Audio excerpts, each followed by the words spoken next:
আসসালামু আলাইকুম। নিশ্চয়ই সবাই অনেক ভালো আছেন। তো আমি সেদিন দুপুরে একটা রান্না করছিলাম।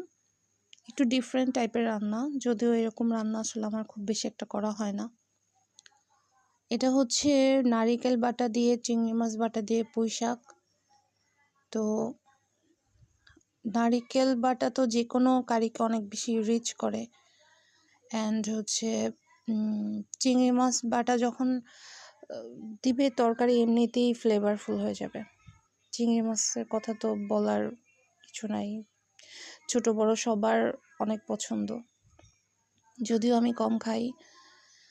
তো আমি হচ্ছে রান্নার ১ম দিকে পেঁয়াজটা এড করিনি। একটু কাঁচা পেঁয়াজটা পরে দিয়েছি। তো আপনারা কেউ যদি চান রান্নাটা ট্রাই করে দেখতে পারেন বাসায়। টেস্টটাও একদমই অনেক মজা ছিল আসলে।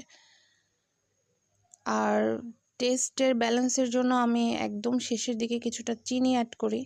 কেউ যদি চায় সুগারটা স্কিপ করতে পারে।